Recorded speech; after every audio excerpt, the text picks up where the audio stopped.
Ugxininiso lokufunda. Ngubani othethayo? Bathetha njani? Okokuqala, abafundi basebenza noogxa babo.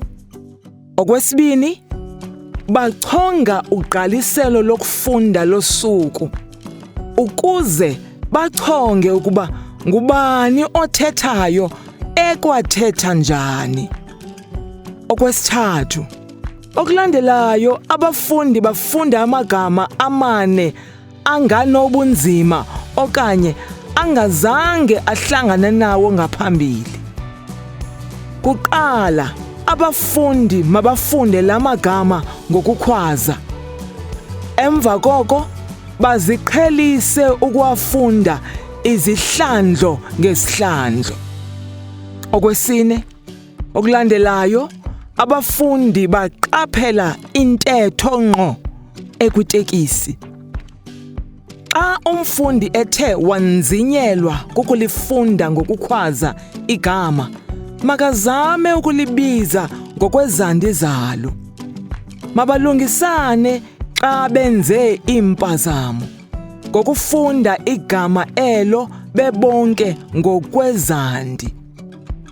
Okwesihlanu, kufundo lwesibini, abafundi batshintshana ukufunda itekisi kwakhona.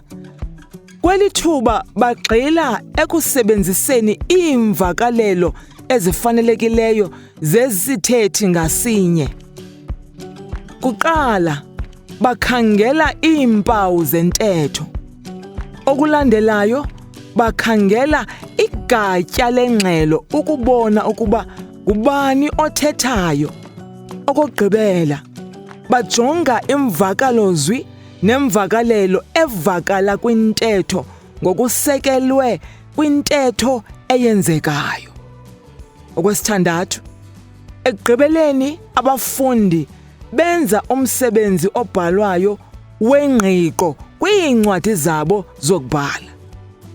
Okwesixhenxe, ekugqibeleni abafundi baphendula umsebenzi wabo okwitekisi yokufunda ngengqiqo ezincwadini zabo. Ngubani othethayo? Bathetha njani? Makhe sifunde ibali sifumane uba ngubani ngoobani abathethayo.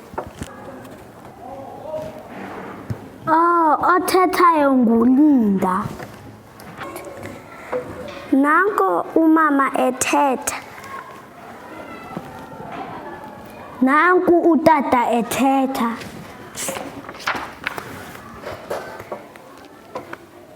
Nanko uLinda kwakhona. Nanko kwakhona utata ethetha. Ngubani othethayo? NguLinda, ngumama, ngutata. Bathetha njani? Makhe sifunde ibali sifumane uba bathetha njani. ULinda uza kufumana ubhuti omtsha. Umama kaLinda wayeza kuba nomntwana. ULinda wayengaqinisekanga ngendlela avakalelwa ngayo. Kwenzeka ntoni Linda?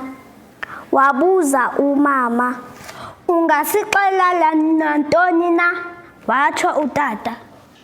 Bathetha njani? ULinda uthetha ekhathazekile. Umama notata bazama ukumxolisa.